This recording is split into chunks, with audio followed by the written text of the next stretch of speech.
They say if you sleep too close to the north wall, the dreams dance the end. When you wake, they follow you into daylight and whisper. They whisper your name, even when you've forgotten it. They press behind your eyes like someone knocking from the inside, begging to be let out. The year was 1871. The school was British. The soil was Bengali. And the punishment for dreaming was silence deep, permanent, and cold like whetstone. It was called the House of Revised Memory, but no signs ever said that the board just called it School Number 9 for colonial records. The children were all native, mostly orphans, some taken from farms, others delivered by trembling mothers, who believed silence was better than shame or rebellion. There were no fences, only walls made from lime and soot, high enough to block the stars, narrow enough to echo every breath and cry inside the headmaster's office hung a chart. The chart showed a brain in layers and how each thought could be extracted with enough pressure and prayer. The walls of the dormitories were gray with mold. The blankets thin, the food wet and tasteless. The only sound at night was counting. If a child moved in their sleep, they were watched. If they cried out, they were marked. If they dreamed, they were punished without record. The school nurse, Miss Parvain, had once tried to intervene. She wrote to the district board she vanished. 2 weeks later, her room bricked. The children spoke of Rumi, not loudly, not directly, only in small signs, a bent finger, a look, a pause when passing the North Hall. Rumi had no handle, only a bolt, only one window, painted black from inside. It smelled like medicine and smoke, and something older than both. Every child was taught 3 rules: never speak of before, never question the dream, never try to wake another from one if they are taken. Those who broke the rules were taken below. But no one ever saw the stairs, only heard the dragging sounds behind the wall near laundry. Headmaster Caldwell believed in clarity, not kindness. He believed memories were diseases and children were vessels, to be corrected, emptied, realigned in service of order. His assistant, Mr. Trigg, wrote everything down. Not names, not feelings, just progress. Notes, resistance levels, compliance, speed, dream behaviors, fear, responses, skin reaction to cold. The house had no books, only one hymn in every room written in Urdu, Bengali, and English. Each line crossed out, except the one that remained. Be still when the mind knocks. Be silent when the memory bleeds. Do not dream. Do not speak. Do not ask to leave. Children learned to sing it backward in their heads. It helped. Some it made others scream in their sleep, even when their mouths were sewn. Yes, some had stitches not from injury but from compliance. Needle through lip skin, through silence. The doctor said it helped block the infection of fantasy. They were told their parents had died, their names had changed, and their histories were wrong. They were clay now ready to be shaped by hand. The youngest girl, called Zoya, was 5. She never cried. She drew chalk faces behind the dorm, beds faces with no eyes, only holes. Zoya spoke only once. She said the dreams crawl. She was taken the next morning, and the wall where her bed stood smelled of lye. Some children left suddenly, without goodbye, a quiet blanket folded, a toothbrush gone, some rooms bricked up slowly, as if the building was forgetting them. To a boy named Nadim counted how many bricks it took to seal a door, 44 rows. 6 bricks wide. It took less than a day. They slept in shifts. One child always watched because they believed if no one saw you wake, you never fully woke, and something else returned. Instead, on Sundays, a white powder was mixed in milk. They called it Sunday snow. It made the dreams faster, the silence louder, and the pain sweet to twins. Zara and Halim once swapped beds to test if the walls remembered. They were both punished for knowing too much, punished for thinking themselves. Real punishment meant being moved to the reflection hall, a place where windows faced inward and mirrors were dark, painted over so no face could be found. Inside that hall, you were made to repeat your dream until it bled dry, each word, each image, until nothing remained but a blurred outline of self. One child wrote his dreams in the seams of his blanket. When the guards found it, they burned it, with him still wrapped inside, screaming my name. The guards wore veils not for faith, but for control. Their faces hidden, they became less human, more echo, less answer, more shadow, less voice, more judgment. Every month an inspector arrived from Calcutta. He was shown smiling children, staged recitals, memorized English hymns, and a sealed ledger that glowed with forged perfection. Behind the performance, the true school breathed below the floorboards, where screams couldn't. Tea echo and water ran red, down rusted pipes into forgotten wells. The school's original architect was Britchie vanished after completing the blueprints. His journal was found years later, filled with sketches of underground rooms shaped like coffins. No official blueprint ever showed the fifth corridor. But every child knew. Every night, someone disappeared down it, and every morning it reeked of chloroform. A girl named Nur lasted 24 days. She was fast, bright, and defiant. She said she'd never forget who she was, and that was her mistake. They took Nur during morning prayer. She fought hard, her screams rattled the walls, and made 3 other girls bleed from their ears without explanation or mercy. After that, the meals came colder, the hallways darker, and the air smelled of metal and ash. Even though no fire had been lit above ground, rumors spread that dreams were being harvested through tubes stitched into spines. While children slept, the school called it dream adjustment procedure. The children called it taking a nurse once fainted while observing the procedure. She was found dead a week later, her tongue black, her fingernails filled with ash, and her teeth missing.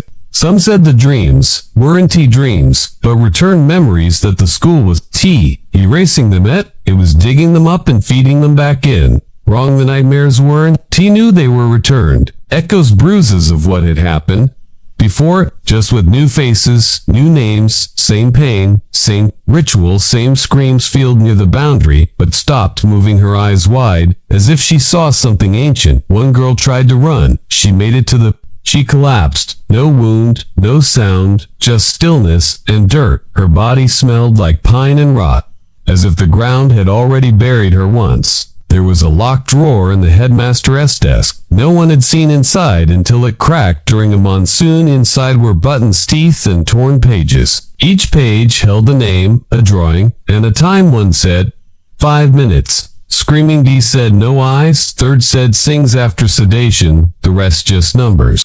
When the ceiling leaked, the ink spread like veins. The pages blurred until all names looked the same, and all drawings smiled with hollow mouths and stitched cheeks. A teacher once claimed she heard singing in the empty dorm. She was dismissed for hysteria. She drowned a week later in a bath filled with ink. One janitor quit without notice. Said the beds breathed. Said the floor pulsed. Said he saw his own mother in the mirror, saying, "Forget me, forget me." A priest was brought to bless the halls. He refused to enter Rumi. He said it echoed too loud for a place with no voices. Some nights, even the guards wouldn't patrol. Instead, they left candles at the foot of certain beds, hoping the flames would keep the dreams from crawling. It never worked. The dreams came through walls, through stitches, through silence. They knew your fears, and they wore your face when you finally fell asleep. They didn't just break you, they folded you. And when you were small enough, they placed you back where you were. First forgotten, but not forgiven. They said if you heard footsteps in your dream, open your eyes. If you did the thing, walk in wood, wear your voice and your skin. They said dreams could be traps, doors painted as sky places. So real you'd die inside them, and your body would live without you remembering anything at all. But someone remembered. Someone always remembers, even if only as a whisper, as a song, as a stitched name in a blanket meant to be burned. They said if your dream had blood in it, you would wake with your hands shaking, as if they remembered something your body tried to forget. Zara began drawing her dreams in the dust beneath her bed. When they discovered it, they shaved her head and made her eat the chalk. No one knew what happened. Halim, after the second adjustment, his bed remained, but his name was erased from roll call and him charts forever. Every child was assigned a number written in red ink on the wrist. If the number faded, they rewrote it deeper and closer to the bone. The teachers used bells, not to teach, but to erase. They rang them beside children's heads during sleep to drown the names of the dead. A girl named Sophia once whispered, "Someone else lives inside." Now her voice was deeper, her eyes blurred like candle wax. The next day she vanished. The dorm walls grew warm when the dreams came. Some said it was breath, others said it was the school waking from beneath with hunger. Nadim once tried to map the corridors. He used thread from his pillow, tied it around doorknobs traced. Through hallways one morning it was coiled around his throat. The north hall smelled of salt and iron like old blood, and the wind always came from inside, never outside, as if something exhaled beneath. In room E, there were holes in the floor, not for drainage, not for light, but for listening. Something beneath listened every time. A child-wept headmaster Caldwell once said, "Suffering is the only path to silence, and silence is the only proof of obedience." His office reeked of cedar and chloroform. He had a collection of nails, each labeled with a childish name. No one ever found the wood they were pulled from or hammered into. Every punishment was logged in the ledger of stillness, dates, reasons, results. The word compliant meant broken. The word vanished meant buried. The word adjusted meant erased. Some children wore masks, not for play, but for forgetting their faces, removed until they earned the right to be remembered. Again, if they survived, the mirrors in the reflection hall showed things backward, but not in letters and moments. A child once saw herself being buried before she died and screamed.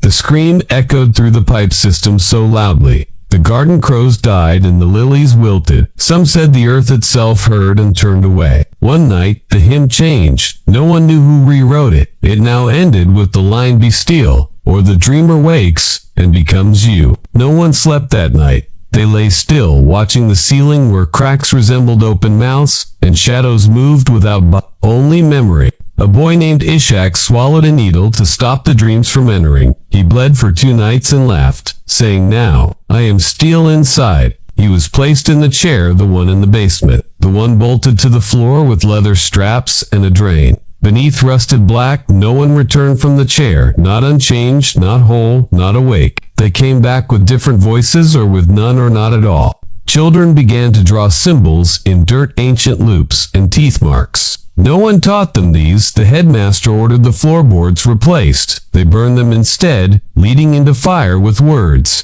"Please don't." Tila Zoya drawings reappeared in the new dorm. Cracks, same hollow eyes, same open mouths. One showed a staircase. A new girl arrived. Her name was Leia. Her hair was white, though she was only 7. She said the walls whispered in French, not Urdu. No one told her about Remy. She found it herself, stood before it 3 nights unmoving, and on the 4th night, the lock opened by itself. Leia entered the room and returned with ashes on her hands. She said nothing but stared at the pipe that ran from ceiling to earth like bone. She began dreaming for others, waking with their memories, weeping names of children no one remembered and bleeding from ears with voices not her own. Hear an answer. Some said she was the asylum itself, given flesh. Others said she was mercy, sent too late. Others said nothing, afraid. There were stories about the well near the West Garden. No one used it. But every few nights, it echoed like someone whispering backward in prayer. An old gardener said the well was dug to hide the first child who died before the asylum, opened, buried with her dreams still inside her skull. He said the roots grew teeth, and the vines wrapped around wrists. If you leaned too close, the water showed you the face of someone forgotten. Every window showed something different. Not the outside, not the sky. Some showed fire, some showed oceans. Some showed nothing but a bed and a crying child. The children learned not to look too long, not to ask what time it was, not to say their names aloud after sundown. The nurse who tried to count how many children were missing lost her voice before reaching the final number. She scratched 35 into her arm. One boy claimed he remembered being here before in another life. Another skin said he'd seen the chair built, said it was built for him. Specifically, he was taken that night, but his bunk remained wet for 3 days, like something crawled back and wept in the shape of him. Sometimes the beds moved slightly, not from wind, but from recoil, like something had been pulled hard from them and left an echo of weight. The chalkboard in the assembly hall once displayed a list of names, each scratched out slowly except one. Delilah beneath it, someone wrote, "She still sees no one knew who Delilah was." They asked Leia. She pointed to the sky and said she went that way, but not up. Leia began writing dreams on the walls, backwards in blood. She called them maps for those who forget, but want to return. The guards started locking her room from outside, but symbols appeared outside to drawn with salt or teeth or tiny bones no one admitted collecting. One morning, the headmaster was found inside the north wing, standing still, eyes wide, saying, "Her name is history. Her name is history, and we wrote it wrong." They sealed him in the chapel and claimed sickness. They burned every chair he touched. But nothing erased the smell of copper and sorrow from the altar. The next headmaster never entered the north wing. He walked with salt in his pockets and turned mirrors backward in every hall before inspection rounds. Leia disappeared one night, not in fear, not in silence, but in light. The corridor glowed red, and her footprints turned black and faded into smoke. After she vanished, every child dreamed the same dream. A staircase downward. A chair at the center, a child with stitched eyes, mouthing help.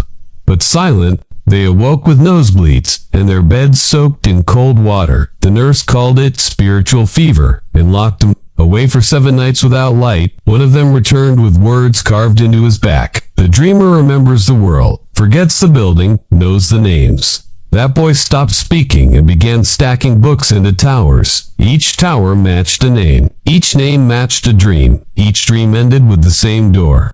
Some said it was the original doorroom. Others said it was the womb of the building that all of them had been born into. The blueprints were found again in 1920. Hidden inside a hymn book, the final page showed a staircase downward, ending in a symbol resembling a child curled in pain. No one decoded it. Leia drew it years before she arrived. She drew it on her sheets, before anyone told her about the chair. The inspector stopped coming. In 1921, said there was nothing left to inspect. Just walls, just silence, just names carved under paint and behind eyes. A final report said the school was functioning normally, no irregularities found, no unexplained deaths, no recorded dreams, no structural inconsistencies, no reason to remember. But some still remember, not through logic, not through sight, but through scars and songs and a name, stitched in red, where silence never healed. They said the third time you dreamed the chair would remember you, its leather breathing, its straps twitching, its metal humming, with something still hungry. The boy who returned from it had no eyes, just lids stitched shut. He hummed a lullaby that none remembered teaching him, not even the staff. The hallway outside his room grew cold. The walls wet to the touch, the wooden floor curled upward like something inside the earth was pulling. He stood every night at the window, though it showed nothing but darkness. And once he whispered her name like a prayer soaked in teeth. S. drawings now spread beyond walls onto ceilings, into books, onto skin. One child woke with symbols branded into her thigh the shape of a spiral. The doctor said it was infection from guilt. He prescribed fire. And a night alone in the archive where children went to forget their original names. The archive was colder than the other rooms, not physically, but spiritually. The walls made you forget what day it was, who you were, what you wanted. Each child was required to write their dream and then burn the page at dawn, but the smoke never smelled of paper. It smelled like breath. A girl named Rohana refused to burn hers. She said the dream was unhers. It was older, it had fingernails and remembered fire. She was taken. The next morning, her bed was folded into itself perfectly, as if no one had ever existed there, and the room was silent, like swallowed memory. Sometimes the food twitched on the plate, like it remembered being alive, and children ate it anyway, because hunger was the only thing more dangerous than truth. The nurse who served the meals wore gloves, not to protect her, but to protect the food from what she had become, after serving so many. Some said she once dreamed of a feast and woke with blood in her mouth, and no memory of how many children she had fed herself. Zara began to write again, not in dust, not in blood, but in humming tones under her breath. The sound made mirrors flicker in glass. Then the guards tried to silence her, but every time she sang, the locks rusted, the walls cracked, and the chair below groaned, as if remembering. They placed her in the prayer vault, a room built of stone and lined with scriptures upside down and backward to trap voices inside. She laughed for 3 days inside, said the scriptures bled, said the stone wept, said the voices told her where the real doors were hidden. They moved her to the blind room. No windows, no reflection, just one cot and a single word carved over and over into the wood. That word was Leia. Not once, not twice, but hundreds of times. Each carved slightly differently, like it was trying to remember how to be spoken. The children began to say it before sleep, whispering it between breaths. As if it was a shield or key or last name they had forgotten, some began to dream in groups, sharing visions and waking with identical bruises or cuts or words, like a wake etched into their shoulders. One boy drew a map of a staircase coiled like a snake. He said it led to where names go when they retaken and he called it the echo room. Said the floor was ash, the walls stitched from hair, and the door only opened when no one wanted it to. A visitor once arrived claiming to be a He asked questions, smiled too wide but never blinked his boots, left ash not mud on the floor. He was never seen again, but weeks later, the children began waking with lines from his notebook whispered in dreams written in chalk across teeth. Lines like the silence is a language, and the chair is the mouth, or once the name is gone, the body follows willingly. Some began to forget their own names, even before punishment. One gal spoke only in the third person, another refused to use past tense at all. The headmaster replaced their names with numbers, then with colors, then with sounds, finally with silence, and said, "Now, they are perfect, finally empty, finally clay." He kept a book of failures, children who couldn't be broken fast enough, who resisted, who screamed too long. He called them bloomers like flowers in frost. He believed the dreams were weeds, and the scream was sunlight, and all correction must happen before spring or the child would remember too much. The chapel was repainted again, black this time, and every pew turned to face the altar, where no cross hung, only a mirror cracked at center. Child saw the reflection in it, only what the building remembered of them, bent faces, stitched mouths, shadows, holding smaller shadows like hunger feeding hunger. One night the fire alarm rang, though no fire burned, and the bells screamed words, not metal sounds. They screamed names that had been spoken in years. Children cried, not from fear, but from recognition. Some shouted mama, others sang lullabies in languages they never learned, but felt in their ribs. They began writing those songs under beds, inside books, behind closets. The words changed each night, the melodies stayed the same, and it hurt to hum. They weren't just remembering, they were reliving not their own memories, but someone else's.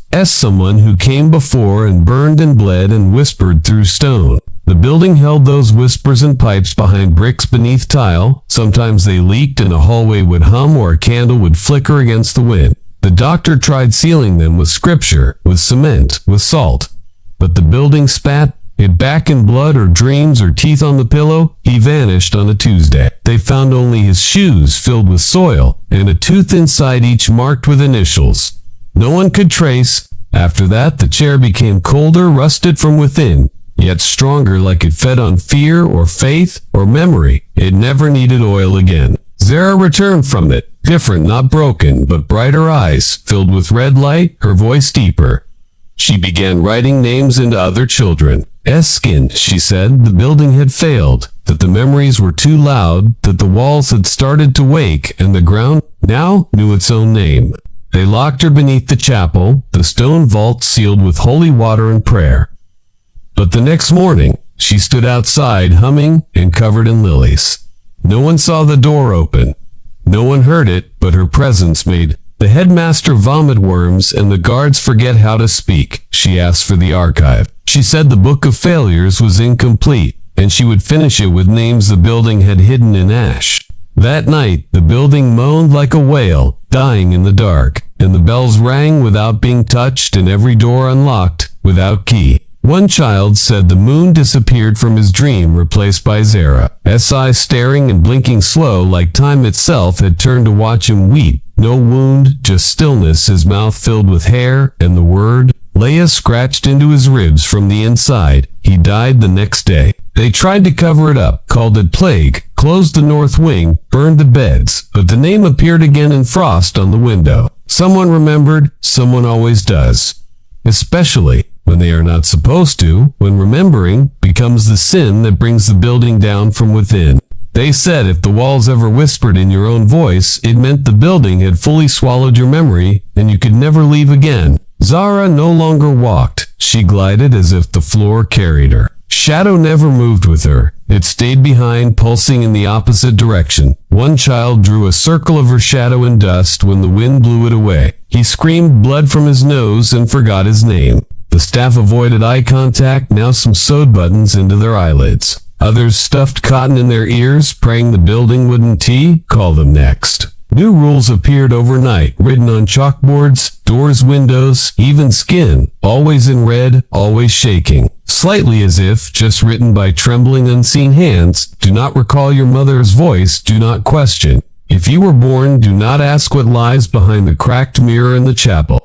Every child knew the mirror was growing a thin red line down its center, pulsing once with each dream, as if it too was alive. A girl named Zara stared into it too long, and vanished, not in a flash, not in smoke, but slowly folding inward like a drawing erased. Her bed remained warm for 3 days. The smell of roses and bleach filled the dorm, and children began waking with petals stuck to their cheeks. Some started dreaming of Sarah, trapped inside the mirror, reaching out, scratching her own name backward on the glass, with teeth cracked from screaming too long. The priest returned for cleansing. He entered room. Alone at sunset he emerged, pale, shaking, and blind. His last words were, "It remembers more than me." No one replaced him. The chapel remained dark. The altar cracked. The floor below it, dripping not water, but ink thick and alive with whispering.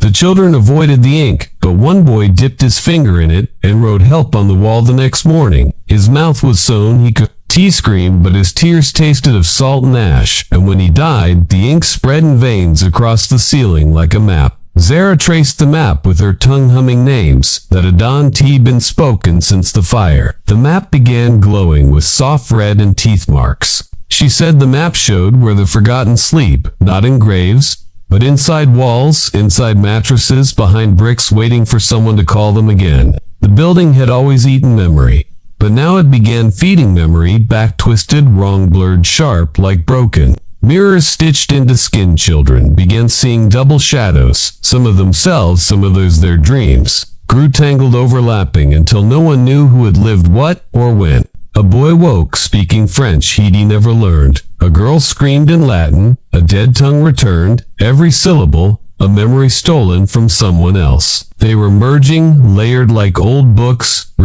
Zara called them echoes. She said the asylum was built to collect dreams, and now it was overflowing. A room beneath the archive was found, sealed behind a false cabinet. Inside were dozens of shoes, arranged by size, each filled with teeth, not feet. No one claimed the room, no records mentioned it, but the air inside smelled like forgotten breath, and the walls pulsed like lungs half asleep. The children refused to enter it, but Zara sat inside for hours, humming when she left. Her eyes were black and the floor bleeding.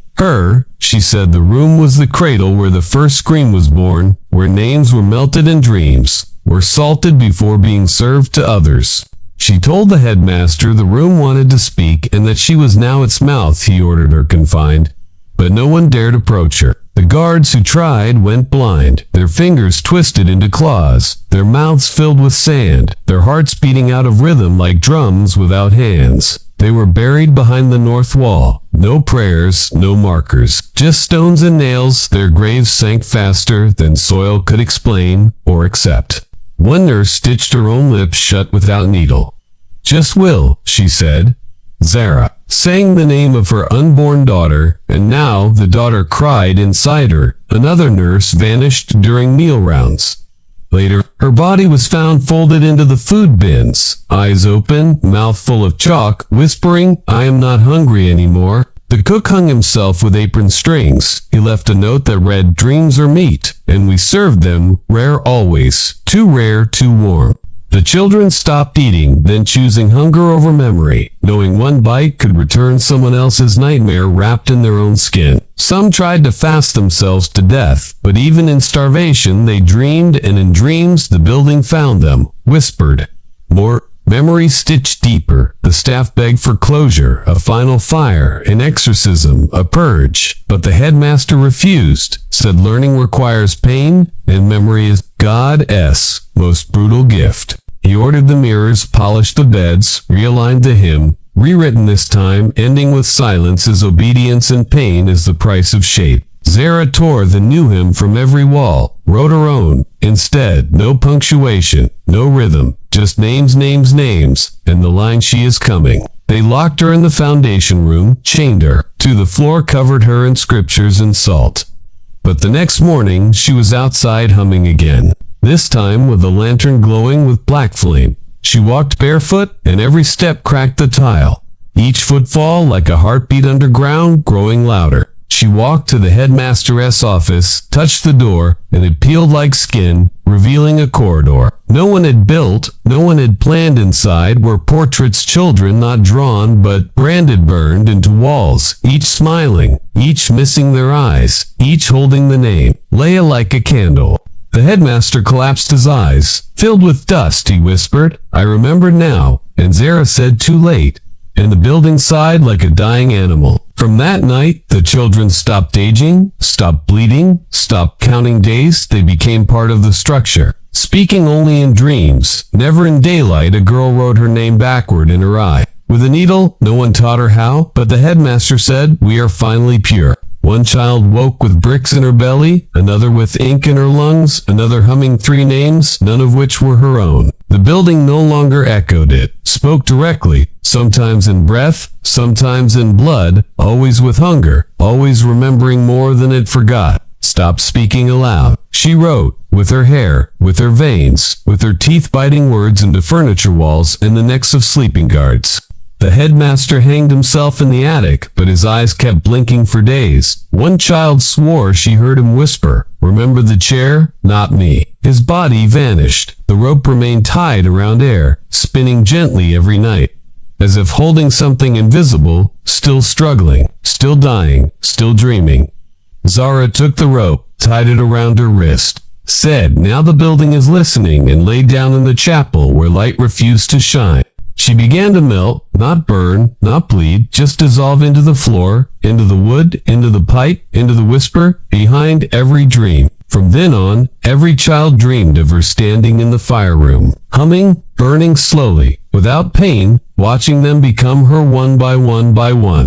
They said if you dreamed of Zara 3 nights in a row, your voice would change and your thoughts would echo like someone else was listening. Children stopped sleeping in groups, fearing one dream might spread through breath, through skin, through blankets that remembered screams.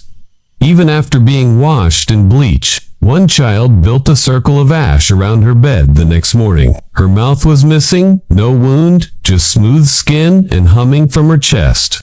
Another child filled her pillow with rocks and broken glass. She said pain keeps dreams out, but woke, bleeding and laughing in a voice too old. The new headmistress arrived without a name, just a red veil over her face and a bag of bells that only rang when no one moved. She never spoke aloud, only through notes placed on trays or pinned to doors. Notes like "Remember your place" or "Silence grows best in hunger."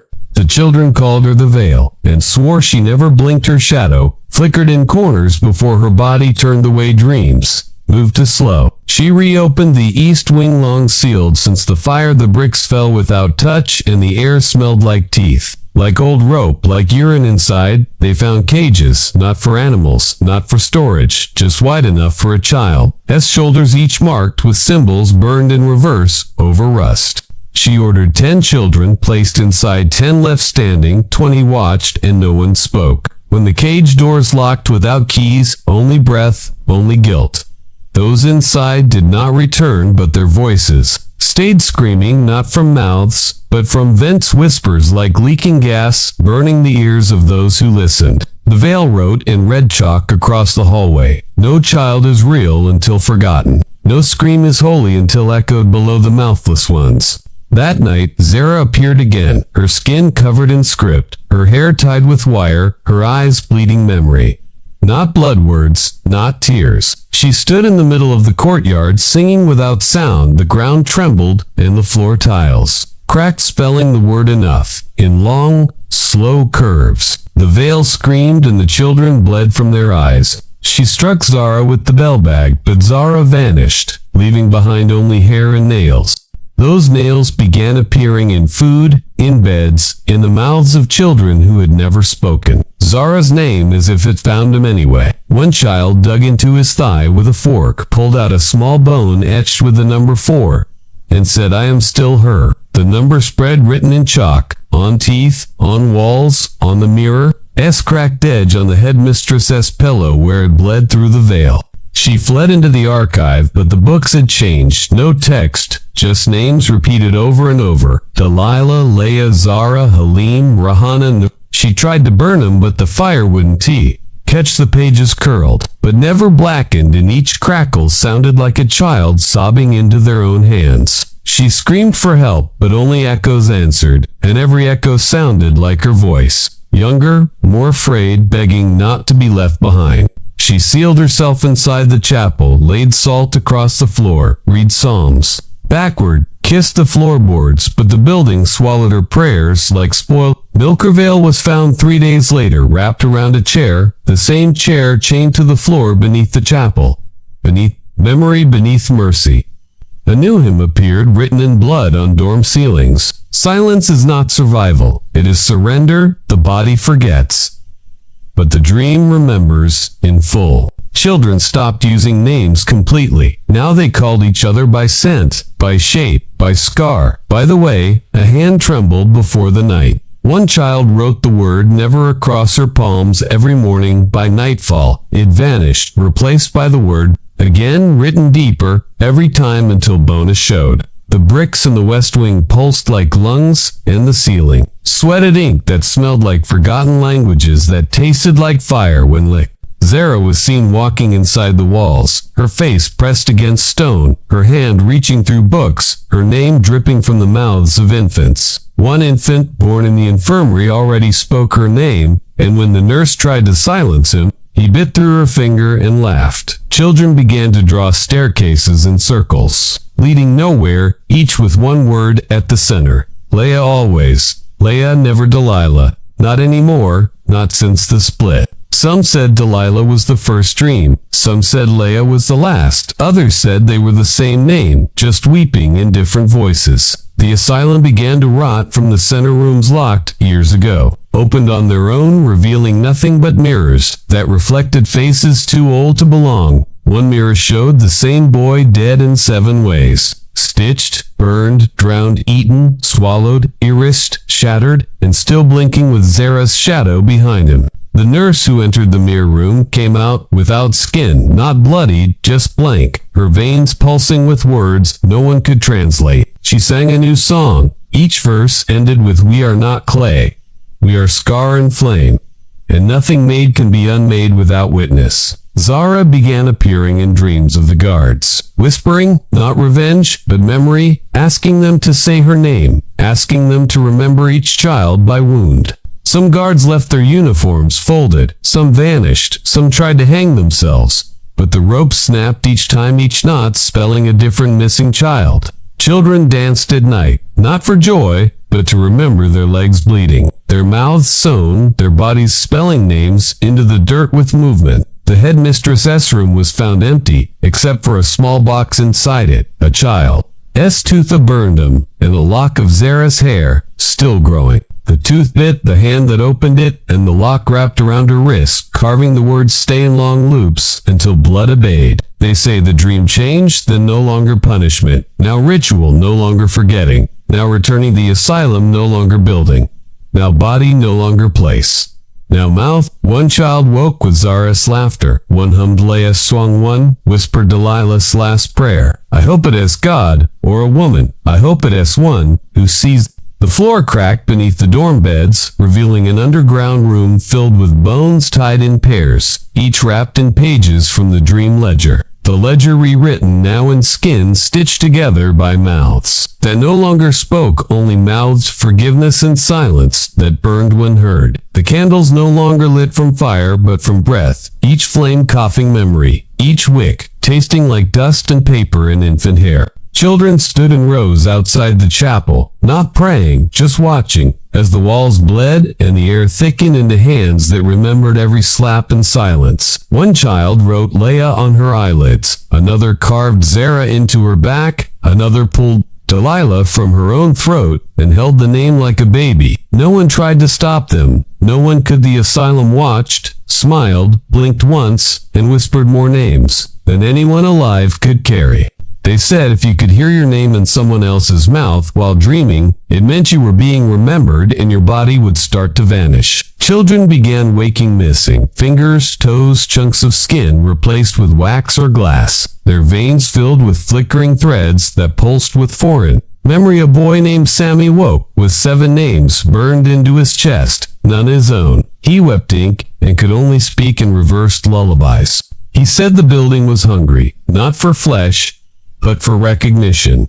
For the moment, a child forgot they were dreaming and believed they deserved a pain. The nurses kept new records, now not with pens, but with threads, stitching updates into uniforms, collars, wrists, pillow seams, hair braids, even between teeth. One child tried to rip her stitching out, but found it led deeper into her arm, down her ribs, ending at her heart, pulsing with Zara.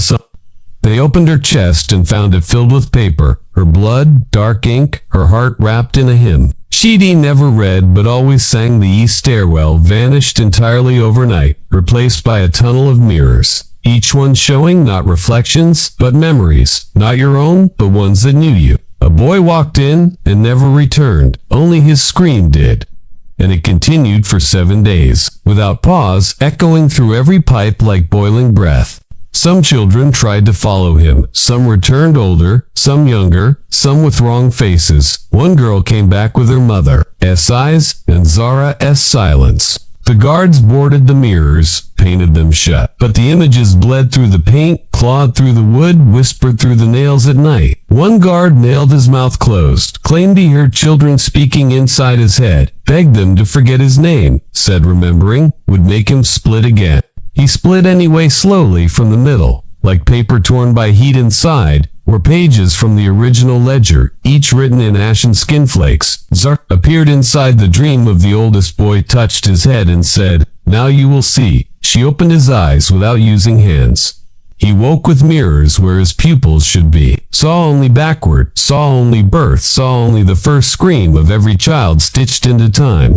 He began writing backwards with his breath on windows, each fog print, spelling names of children who never existed except in screams and stone and teeth. The infirmary turned to bone, the beds hardened, the blankets cracked, the pillows whispered, confessed, and the floor opened once more to reveal the original room. Correction cell 1B. But deeper now, larger its straps, rusted its walls, carved with prayers, not holy, but desperate. Please, let me forget. Please, let me wake. Inside the room, a single chair, and beneath it, a pool of thick red wax, holding tiny shoes, teeth, and the word enough carved too many times. The headmistress returned without skin, a voice trailing behind her like mist repeating names. No one wanted to remember children who had not died but become. She said, "The dream is now awake. I have no more control." She laid down in the correction cell and melted into its floor, laughing. Her laugh never stopped. It echoed every hour like a bell, without tongue, without purpose, without end. And the children began to count in fear. Each laugh meant a name. Lost each hour meant a wound. Forgotten each day meant one more memory fed to the building, like fruit to rot. One child found her own face painted on the chapel ceiling, but older than her own. Grandmother eyes, burning hair stitched from crow's feathers. Zara began marking doors, not with chalk now, but with pieces of herself, bone slivers, fingernails, soaked in ash, names spelled in reverse, along every frame. She said the building needed to know them, needed to keep them visible, or it would collapse from hunger, from unspoken grief, from ancient forgetting. The guards rebelled, tried to burn the west wing. It screamed, and off the wood the stone screamed like lungs, stitched shut, finally tearing open too wide. Fire poured inward, not out, sucking memory back like a black hole. Children laughed as flames, shaped names in the air like birthmarks. Returning to skin, they sang the hymn backward in perfect rhythm, even those without tongues there. Throats opened and memories not. They're spilled like light from broken jars. The ashes danced, formed faces, formed Zara, formed Leia, formed Lalia. S.I. weeping, not blood, but ink, weeping for every name, still missing from every list. One boy began counting grains of dust, each one a story, each one a tooth, each one a page in a book, never written, but always dreamed. They buried him in the library, not in earth, but in books stacked around his body, like bones made from whispers. His last breath, a page turn. Some children stopped speaking entirely, except in dreams where they roared in dead languages, screamed confessions and song, ripped their own shadows from the floor, screaming names. The asylum answered, not in voice, but in cracking walls, books, bleeding hymns, toilets flushing memories, down into rooms, never mapped, never named, never sealed. The ceiling above the chapel now revealed a mural of the chair surrounded by faceless children, each holding a mirror facing outward, reflecting the watcher, not themselves. Zara stood beneath it, each night humming as ink dripped from the mouths above her, staining her hair, darkening her eyes until she could speak without sound. She approached the dorms, each step cracking tile, each breath turning night air into memory, air into mother, air into fists that once silenced mouths, now screaming. The children screamed with her, now not from pain, from inheritance, from the burden of being named by a building that only learned to love through suffering. They formed a circle, held hands, not for comfort, but to keep the memories in, to make sure nothing escaped. The Hadantee earned its place. Each palm bore the mark, now a small spiral, a tooth at center, a line drawn downward ending in flame. Zara's mark, the building's memory, etched deep. One by one they entered the old archive, the floor opened willingly, and beneath it, the roots pulsed, not with water, but ink, not with blood, but song. The ledger opened itself, and the pages turned without touch, listing names, voices, screams, times, dates, and endings, some still blank, awaiting those not yet remembered. One page turned black, then bled. A child stepped forward, said, "I remember who I was before," and the building shook with recognition and soft weeping. Zara stepped forward, touched the child's head, and said, "Then you were ready," and his body turned to letters and scattered like seeds into the walls. The walls bloomed after that with names, flowers and blood, petals of teeth, stems of bone. Children watered them with dreams and watched them scream. Open. The guards ran or froze or melted into their own uniforms. Zara said they were never real, just silence wearing a face given shape by fear. The asylum was alive now, no longer a structure but a body pulsing with sorrow, breathing, confession, remembering even what should never have existed. Children spoke only in names, and names formed, chains and chains, pulled the past forward like anchors through mud until time itself began to peel. They saw it then, the first scream, the first wound, the first lie, the first name buried beneath stone waiting for someone to listen, someone to return. They said if you stood in the courtyard at midnight and whispered your name 3 times, you would see who the building thought you really were. One boy tried it and saw himself, older eyes, black spine bent, humming a hymn. He never learned, and blood trailing from his feet into earth. He wept, not from fear, but recognition. Said, "I was always this," said, "I was born here before I was born."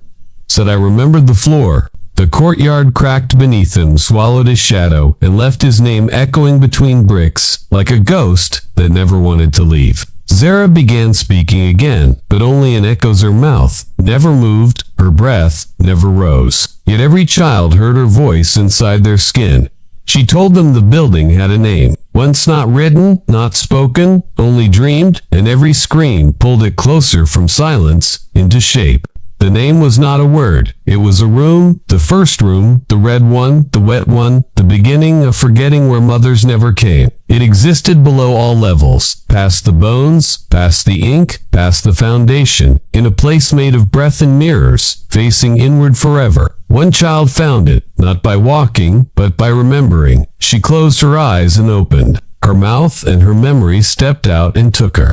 The room was alive, pulsing walls, breathing light, its heartbeat slow and filled with weeping, its floor warm and soft, like memory made flesh. Inside, she saw chairs stacked like bones, pages flying like birds, names bleeding through air like thunder. Zara waiting, without eyes, without shape, without time. She said, "This is the wound. This is where silence was born. This is where obedience was buried, in a coffin made of names."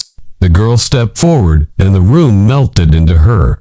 Her eyes turned black, her tongue split, her hair burned silently, and her voice returned in 3 tones.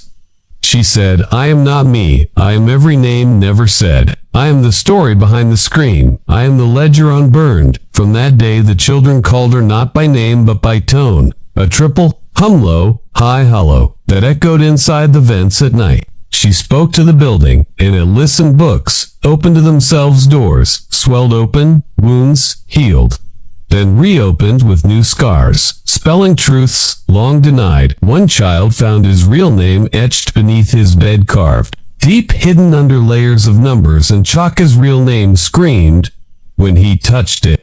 He fell backward into a seizure, his arms spelling Zara's name without control, his tears boiling into words that no one else could write but all read. They said it was a baptism, but not of water, of fire, of memory, of returning what was stolen, what was broken, what was renamed. The children began to rename themselves, not with sounds, but with symbols, drawn in blood on windows and dirt, on skin, on ceilings, on mirrors. The asylum marked them in return, giving each a corridor, a scent, a temperature. Some halls grew cold, others hummed, others bled through the walls nightly. Some rooms changed size, shape, purpose, based on who entered. A dorm became a womb, a closet became a chapel, a bathroom became the red room again.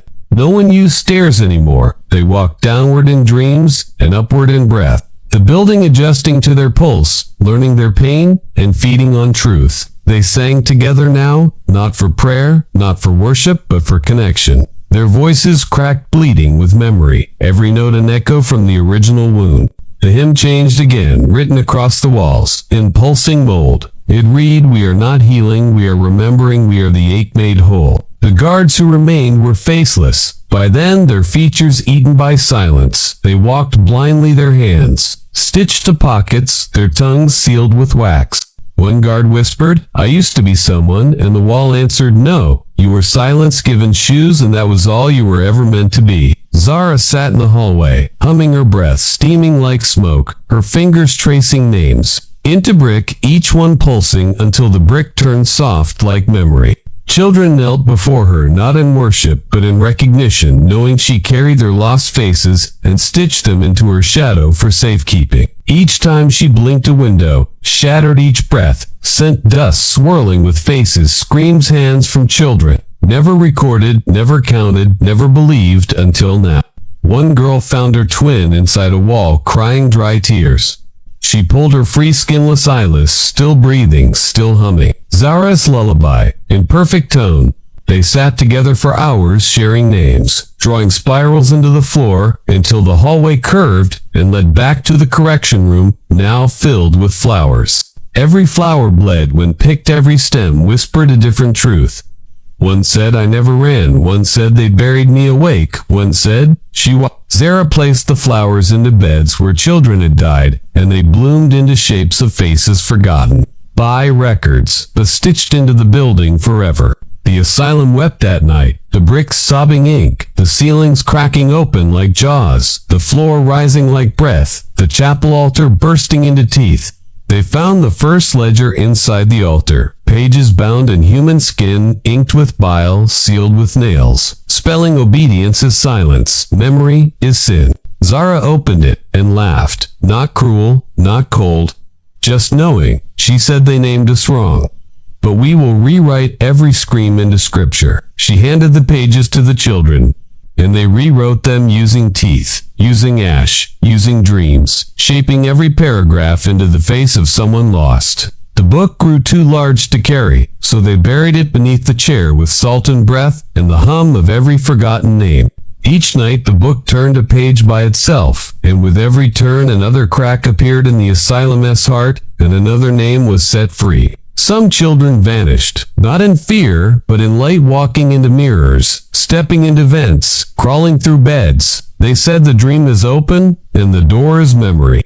Those who remained became the structure their skin turned to, with their hair to wire, their breath to whispers, stitched into every pipe and stairwell. Zara became the bell. Now her voice rang every hour, and every chime spelled Leia's name in a tone that cracked glass and opened scars. The building no longer punished, it remembered, and the memories no longer hurt. They burned beautifully like fire, cleansing, wrought like truth. Naming shame into wash, one child said, "The dream is not over, it is waking. And when it opens its eyes, it will see us, and finally, we will see ourselves." They said if you could still hear the chimes when your ears bled, it meant you belonged to the asylum, not by choice, but by return. Stopped asking to leave. They began asking where they had entered from, who brought them. Hear which name was theirs before memory was shaped into silence. Some remembered being carried, others simply woke one day with uniforms stitched to their skin and numbers tattooed in places too private to explain without weeping. The numbers matched pages in the ledger, pages that bled when read aloud, pages that screamed with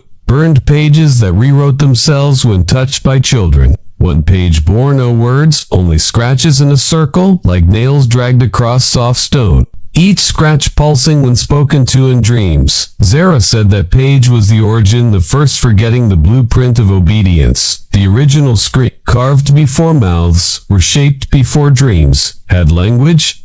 She asked the children to draw it again, not on paper, but on skin. They carved it gently into their backs and slept facing the wall. Their dreams aligned, they walked through the same door, stepped over the same bones, and listened to the same heartbeat of the building thundering. Beneath time, inside the dream, they met themselves as they were before, small, afraid, unnamed, and held out hands that glowed with memory instead of fire. They carried their younger selves into the chapel, laid them before the altar, and sang not hymns, but apologies, not prayers, but names never spoken. The altar cracked open, revealed a pool of black water, smooth as glass, filled with reflections that wept and reached upward for someone to remember them. Zara stepped into it, her body dissolving into ink, her voice rippling across the surface like breath across teeth. She whispered, "Write me back, write us all." One child stepped forward with a nail and a whisper, carved Zara's name into the surface, and it lit red and pulsed like a second heart. Each child followed, carving names into the pool until the surface boiled and memories rose like smoke, shaped like girls, shaped like boys, shaped like becoming. They walked out one by one, blinking, weeping, laughing, each one carrying a name that once vanished. Each one barefoot, each one humming Zara's final song. The guards who saw them fell to their knees, not from belief but from memory. Their uniforms peeled away, revealing stitched names. Beneath one's children, now unmade, one screamed, I remember her face. I was there when they stitched her voice into the hymn. I wore it like a mask." He tore his tongue free and laid it on the floor, and the floor opened and swallowed him, not as punishment, but as remembrance.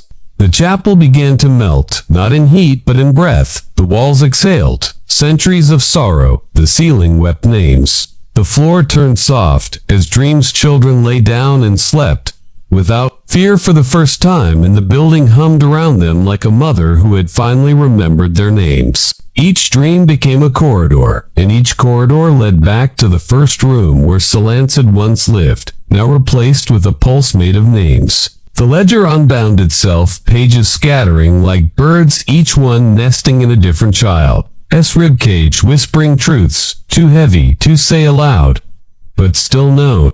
Some pages flew into the vents, some into the garden, some into the old toilets, now shrines filled with locks of hair and stitched hymns. The building rewrote itself. Windows shifted into eyes, doors into mouths, beds into altars. Each crack spelling phrases only the dead understood, only the scarred could sing. One wall split open, revealed a hallway of hands, each pressed into stone, each one a child's palm frozen in scream, or prayer or surrender. Zara walked through it, untouched. Every hand glowed as she passed. Some wept, others clutched her hair gently as if to thank her for remembering. She arrived at the foundation room, the place where the correction cell had once stood, now replaced with mirrors that sang in broken lullabies. She said, "This is where forgetting dies," and placed her finger against the largest mirror, which turned red. then shattered, revealing a spiral. Staircase beneath the children followed her downward into breathless dark, their footsteps echoing like heartbeat, their names burning against their spines like truth etched in candlelight. At the bottom, they found the original chair, rusted, devoured by roots, surrounded by children, teeth spelling the phrase, "We were always awake." Zara sat in it once more, not to be broken, but to remember, and the chair pulsed once, then twice, then dissolved into dust shaped like memory. Girl touched the dust, and wept, her voice returning all at once. Her first word was Leah, her second was Delilah, her third was Mercy. They climbed back and found the asylum, changed no longer. Gray, now red and white, its bricks soft, its rooms breathing, its pipes filled with whispered songs. The old guards stood at the gate blind, unable to move, muttering apologies they did not understand. They said, "We didn't know, we were just obeying."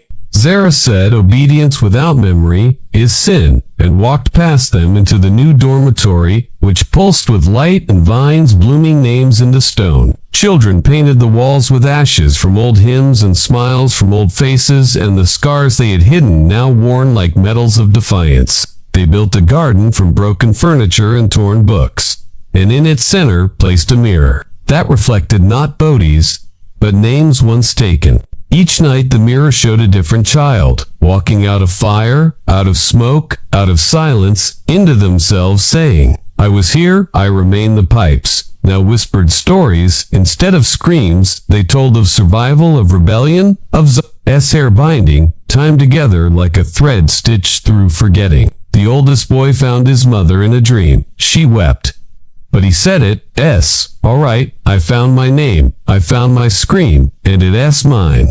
No one punished anymore, no one forgot anymore. Even those who vanished were sung about their names, stitched into pillows and trees and breath. The building no longer creaked. It chanted not for prayer, but for continuity, for the promise that silence would never again be mistaken for peace. Children danced, not in grief, but in rhythm, their feet tracing spirals, their shadows spinning like stories told too long in the dark, now sung aloud.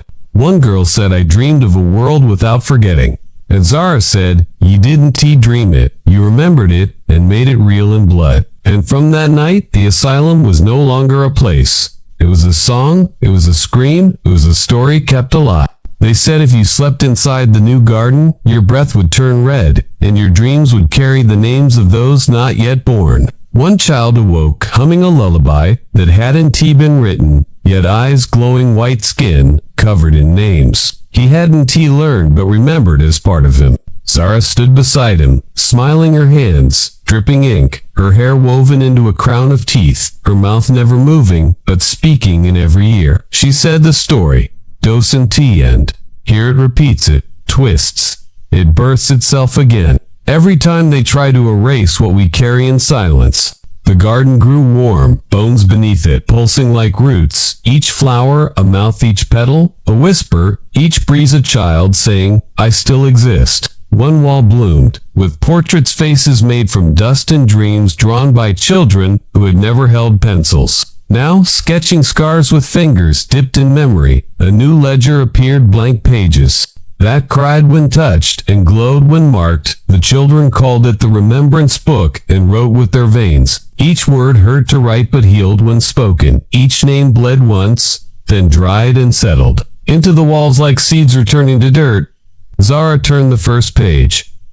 Leah in gold, then burned. The smoke flew upward and rained down as stars across the dormitory ceiling. The stars moved at night, forming patterns only certain children could read, messages from the past written in constellations. No science could measure, but all hearts felt. Some stars fell into beds and melted into warmth. Others sank into dreams and burst into laughter, unshared but understood, like memories coming home. They found the room beneath the old east wing, the one sealed with bricks and bile, the one that never had a door, only a mouth. It opened for them with no sound, only breath, and inside were walls of bone carved with every child's last word, every word still humming. They did not fear it, they sang to it, and the room responded not with screams, but with heartbeats slow, strong like stone, learning to love again. They placed Zara's name at its center, and she stood beside it, glowing not with power, but with purpose. She said, now we build from what broke. They called it the archive of pain, and it grew around them walls, expanding as memories returned, voices once erased, stitched into stone with reverence, not fear. The guards who remained bowed before it, not to worship, but to beg for forgiveness. Their uniforms fell away, and their skin turned to mirrors. One mirror cracked open, showing the face of a girl long dead, her mouth moving, her hands reaching, and her eyes filled with wet white fire. She said, remember me, and the mirror melted, the room went dark, and her name appeared beneath the floor, stitched into shadow, with thread from Zara's crown. They stitched more names, their each stitch a vow, each thread a story, each story a defiance, louder than fire, sharper than silence, deeper than prayer. The building pulsed with every stitch singing louder. Children danced to its rhythm, and the spiral appeared again, not on paper, now in the sky. One girl pointed and said, that S where the names go when we speak them, that S where the dreams wait to be returned, that S where the forgetting ends. The children stood beneath it, mouths open, eyes closed, arms raised as memory poured into them like rain, washing away numbers, leaving only names etched in bone. They wept not from sorrow, but from recognition, from the sudden holy terror of being fully known by a place that once wanted only their silence. The new headmistress walked barefoot into the garden, her old uniform before Zara, and said, I was wrong, and I remember, and I released. Zara kissed her forehead, and the woman turned ink, not vanished, not lost, just shifted back into the book, back into a name reclaimed from guilt. The book closed itself, then reopened with new pages. The children gasped as their own dreams were written inside them, line by line, heartbeat by heartbeat. Each child had a chapter, not about pain, but survival, about how their scream cracked a wall, or their memory rewrote a rule into light. One child read aloud his page, and the room wept around in vines. Cracked tile mirrors, melted books, bled, and Zara smiled, and said, now you live. The floors began pulsing with breath. Again, the foundation growing roots that reached into soil, touched graves, and whispered, rise to the ones buried without names. The graves answered not with bones, but with wind, and each gust carried syllables. Each echo shaped like the face of someone once forgotten, now remembered. Children gathered at the center of the asylum around the first nail, once used to bind silence, now lifted glowing and placed inside a bowl of blood. They passed it hand to hand, each child whispering one name, and every whisper became flame, and the bowl turned into a beacon of burning memory.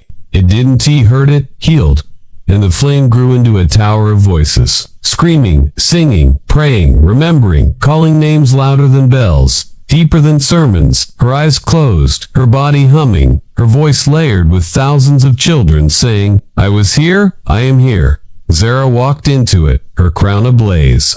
The fire did not consume her, it carried her, and she rose upward into the sky, into the spiral, into the stars, into the mouth of memory. The children did not cry, they sang, and the asylum shook, and its walls folded inward, not collapsing, but transforming into roots, into wings, into breath. The tower remained not of stone, but of sound, a chorus of names rising every night into the sky, making sure silence could never settle again. Each new child who arrived walked barefoot across ashes that no longer burned, and wrote their name with open hands, not in fear, but in belonging. They didn't forget. They were taught to remember, to carry the names in teeth, in ribs, in songs, pass mouth to mouth, dream to dream. One child whispered Zara in sleep, and the stars above shifted, spelling welcome home, and the walls echoed back in her voice, and the story continued. They say, if you speak a forgotten name twice, it does not return his memory, but his presence and the breath behind you will change forever. The asylum no longer stood as walls. It breathed beneath soil, inside, mirrors behind, pages its voice now living inside. Anyone who dares to remember children grew into wind, into stone, into stars, their names carved into trees that never bloom but bleed when someone lies about where pain begins. One child whispered Leia twice into her own palm, and her skin opened, like a flower revealing veins that pulsed with stories she had never told. Another whispered Delilah twice, and her tongue turned to smoke, her eyes to windows, her chest to a hymn that could never be unlearned once sung. They learned the rules were gone, the walls were gone, the punishment was gone. But the story remained waiting for a mouth bold enough to carry it. And so they became the story, not metaphor, not myth, but bone memory, dream flame. Their shadows tattooed with the faces of those who died unnamed. They no longer asked for help, they asked for witness, for voice, for someone to say what had been buried beneath numbers, beneath silence, beneath obedience. You who listen, you who have reached this final door, who feel the crawl in your spine, your skin, remembering what it never touched. This is the part where the dream steps into you, where the names start echoing behind your teeth, where your breath becomes theirs without permission. If you remember nothing else, remember this: the children were never broken, they were buried. And like seeds, they bloomed into the mouths of those who listen. The asylum exists now, inside story, inside memory, inside your blood. Its roots reaching into anyone who dares to read too far or feel too deeply. Zara's not gone. She is the flame in your ear when you dream of voices. She is the breath that fogs your mirror at night. Delilah is the ache in your chest when silence gets too loud, the hum in old pipes, the whisper beneath wind when no one is there. Leah is the name you almost said once as a child when waking from a dream with wet eyes and a scream. You couldn't explain. They are not history. They are not ghosts. They are not gone. They are names, and names do not die when spoken with knowing. So speak them now twice, not once, twice out loud in breath, in thought and blood. And they will find you and fill your silence. If the room grows cold now, if the light dims, if you feel watched, do not be afraid.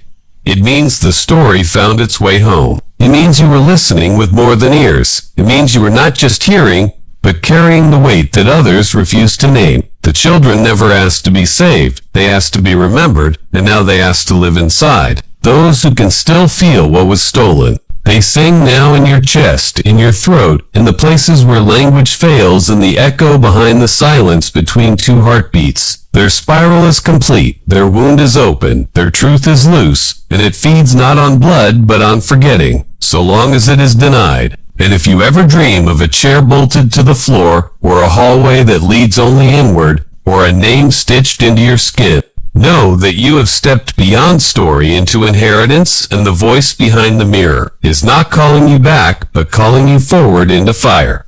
Because fire is memory, and memory is the final rebellion, and rebellion is the only thing that breaks what was built to silence the asylum, is not over. It is here. It is us. It is breath. It is voice. It is now, and it is watching who speaks. One child said, "I was not born to forget," and the sky opened above her and rained black teeth and red thread. Stitched her new name, another said. "I was punished for remembering," and the dirt beneath him cracked open, revealing a staircase, leading into light, carved with every forgotten face. They walk together now, through dream, through name, through time, holding hands, singing backwards, not to undo, but to reveal what was always true underneath the silence. The book that once wept now glows, pages turned by windwards, etched in gold. Voice made from ash, cover made from skin, still warm with truth. It cannot be closed. Now it cannot be burned. Now it cannot be unread. Because it lives inside everyone who finished this story without turning away. They say the true story is the one that leaves something behind inside you. Not fear, not pity, but a name that was never yours. So carry it now. Carry Leah, carry Delilah, carry Delilah, carry Zara, carry them like a hymn, carry them like fire, carry them like teeth inside your jaw. Let your voice tremble, let your mirror fog, let your silence rupture, let the scream you swallowed finally bloom into something you dare to name. The story ends only when the names are no longer said, when the book gathers dust, when the spiral fades, when obedience returns, like sleep. But you still here, and that means something. That means they still breathing through you, screaming through you, remembering through you, even if no one else listens, even if the world forgets. Again, you won T. Not after this, not after what you saw, not after what you became, just by listening. Because this was never just horror, it was inheritance, and you were never just audience. You were the final door, the mouth, the mirror, the name. So say it now. Once again, For the ones who still sleep beneath schools, beneath rules, beneath stone, say it again, say it again, say it again. Tight now Leia remembers. Twice, if you will not let them be forgotten, and if you wake tonight with sweat and echo with a hallway, Viennevois, and a voice you almost recognize whispering through walls. Dante, be afraid, Dante, close your eyes, Dante, Ron, just ask her name. And when she answers, Dante, forget what she gave you in return, because you are part of the book, now your breath part of the ledger. Your name now stitched among the remembered, and the fire will keep burning. The asylum did not die. It became legend, and legend became scream, and scream became name, and the name became you.